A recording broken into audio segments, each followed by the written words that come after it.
1000 రోజులకు పైగా రక్తపాతం, లక్షలాది మంది మరణాలు, రష్యా దాడులతో యుక్రెయిన్ అతలాకుతలం. ఇంతటి భీకర యుద్ధానికి ఎట్టకేలకు ముగింపు లభించబోతోందా? క్రిస్మస్ పర్వదినం వేళ ప్రపంచం ఆశించిన ఒక అద్భుతం జరగబోతోందా అంటే అవుననే సమాధానం వినిపిస్తోంది. అమెరికా అధ్యక్షుడు డొనాల్డ్ ట్రంప్ పంపిన ప్రత్యేక దూతలు యుక్రెయిన్ అధ్యక్షుడు జెలెన్స్కీతో జరిపిన చర్చలు ఇప్పుడు ప్రపంచ వ్యాప్తంగా హాట్ టాపిక్ గా మారాయి. శాంతి ఒప్పంద పత్రాలు దాదాపు సిద్ధమయ్యాయంటూ జెలెన్స్కీ చేసిన ప్రకటన యుద్ధ మేఘాల మధ్య ఒక ఆశా కిరణంలా కనిపిస్తోంది. అయితే అంతా సాఫీగా సాగుతున్న కొన్ని సున్నితమైన అంశాలు మాత్రం ఇంకా ఉత్కంఠను రేపుతున్నాయి. అసలు ఆ ఒప్పందంలో ఏముంది? ట్రంప్ బృందం జెలెన్స్కీకి ఇచ్చిన హామీ ఏంటి? Let's watch the story.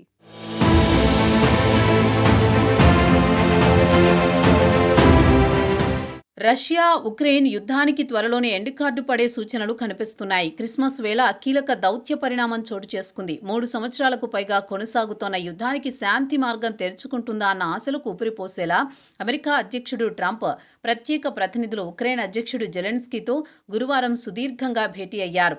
ఈ సమావేశం అనంతరం జెలెన్స్కీ చేసిన ప్రకటనలు అంతర్జాతీయంగా ఉత్కంఠ రేపుతున్నాయి.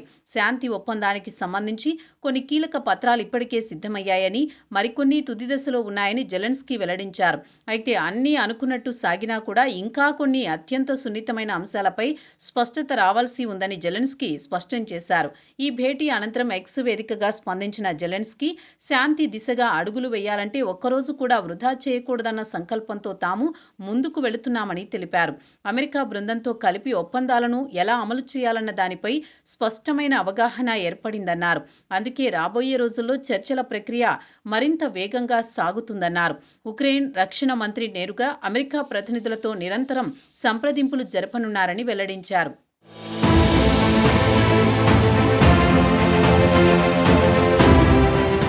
ఇది కేవలం ఒక సమావేశం కాదని, శాంతి దిశగా సాగుతున్న ఒక నిరంతర ప్రక్రియలో కీలక దశగా జెలెన్స్కీ అభివర్ణించారు.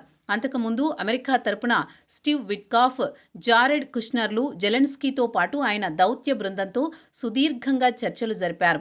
ఈ చర్చల్లో ఉక్రెయిన్లో శాశ్వత శాంతి సాధనకు అవసరమైన భద్రతా హామీలు, యుద్ధ అనంతరం పునర్నిర్మాణం, భవిష్యత్తులో రష్యా నుంచి వచ్చే ముప్పును ఎలా ఎదుర్కోవాలన్న అంశాలు ప్రధానంగా ప్రస్తావనకు వచ్చాయి.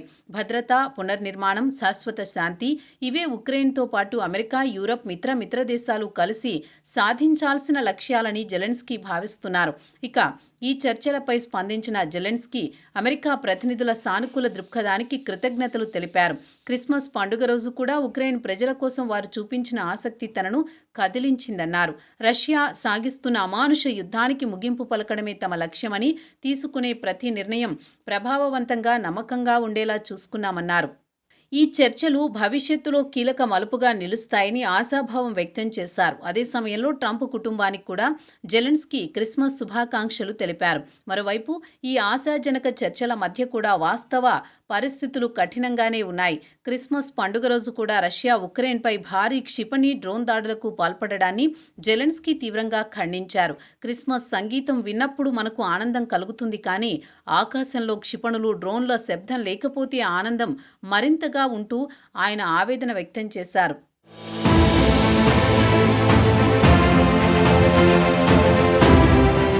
కానీ ఆకాశంలో క్షిపణులు, డ్రోన్ల శబ్దం లేకపోతే ఆనందం మరింతగా ఉంటుంది అంటూ ఆయన ఆవేదన వ్యక్తం చేశారు. శాంతి చర్చలు జరుగుతున్న వేళ కూడా రష్యా దాడులు కొనసాగడం ఈ ప్రక్రియ ఎంత క్లిష్టమో చూపిస్తోందని విశ్లేషకులు అంటున్నారు.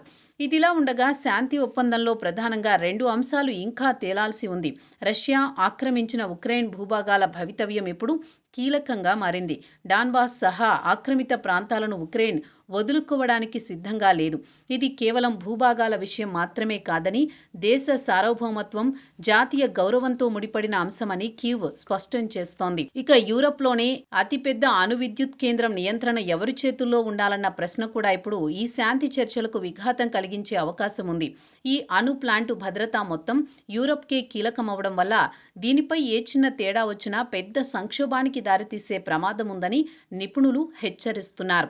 మొత్తంగా ఉక్రెయిన్ రష్యా యుద్ధానికి ముగింపు పలికే దిశగా చర్చలు ముందుకు సాగుతున్నాయన్న సంకేతాలు కనిపిస్తున్నాయి.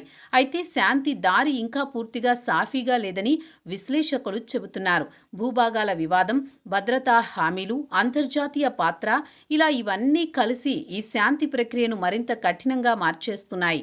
క్రిస్మస్ వేళ మొదలైన ఈ దౌత్య ప్రయత్నాలు నిజంగా యుద్ధానికి ముగింపు పలికే చారిత్రక మలుపుగా మారుతాయా, లేక మరోసారి శాంతి ఆశలు మిగిలిపోతాయా వంటి ప్రశ్నలు త్వరలోని సమాధానం దొరకనుంది.